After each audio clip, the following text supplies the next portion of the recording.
ဟုတ်တယ်မဲ့သင်ခန်းစာတော့ calculator အသုံးပြုတဲ့သင်ခန်းစာဖြစ်ပါတယ်။ပြင်မှာတွက်ချက်တဲ့ calculator လိုပဲကွန်ပျူတာထဲမှာလည်း calculator လေးတစ်ခုပါပါတယ်။အဲဒီကွန်ပျူတာထဲက calculator ကိုအသုံးပြုမယ်ဆိုတော့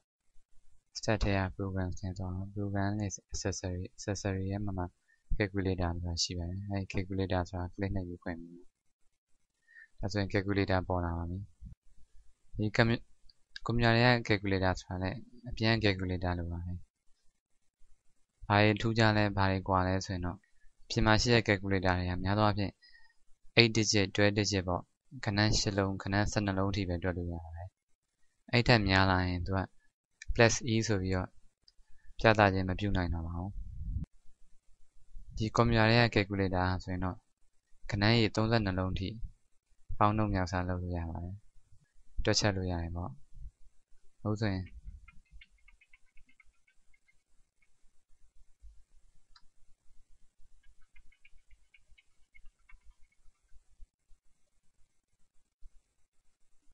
အခုလိုရှည်လည်ရတဲ့ခဏရေတွက်တဲ့အခါသူက32လုံးထိတွက်ပေးနိုင်ပါတယ်။ဒါကြောင့်အရန်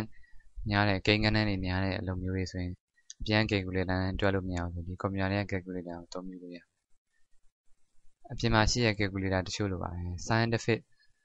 ဆိုင်တဲ့လုံးဆောင်တွက်ချက်မှုတွေအတွက်လည်းအစီအမြောင်ပြုလုပ်ထားပေးပါတယ်။အဲဒီအတွက် view ထဲမှာ scientific ဆိုတာရွေးလိုက်ပါ။ဒါဆိုရင် scientific calculator ပေါ်လာပါ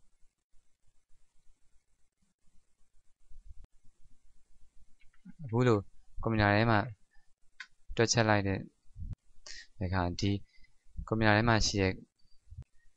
calculator ရလဒ်တွေကိုတခြား software တွေရှိကိုကူးလို့ရပါတယ်ဟုတ်ဆိုရင်ဒီကဏ္ဍတွေကရှည်တဲ့အတွက်ကိုကြည့်ရိုက်မယ်ဆိုရင်လည်းမှားနိုင်ပါတယ်ဒီထက်များလာတဲ့ကဏ္ဍတွေဆိုလည်းပိုပြီးရှုပ်ထွေးလာနိုင်ပါတယ်အဲ့လိုမျိုးအခါမျိုးကြရင်ကျွန်တော်ဒီကဏ္ဍတွေကို copy ကူးလို့ရပါတယ်ဒီရလဒ်ကိုပေါ့အဲ့လို copy ကူးမယ်ဆိုရင်အဲ့တစ်ကနေ copy ဆိုတာနှိပ်ပါပြီးရင်ကိုကူးထည့်ခြင်းတဲ့ software ကိုဖွင့်ပါဒီမှာပါတဲ့ right click နဲ့ paste ဒါမှမဟုတ် edit ကနေ paste ဆိုတာနှိပ်လိုက်ရတယ်ဒါဆိုဒီကဏ္ဍတွေပေါ်လာပါပြီ scientific ကနေ Euro calculator ပြန်ပြောင်းခြင်းနဲ့ဆိုတော့ view တွေက standard ဆိုတာပြန်ရွေးလိုက်ရမှာဒါတော့ calculator အသုံးပြုတဲ့သင်ခန်းစာပါ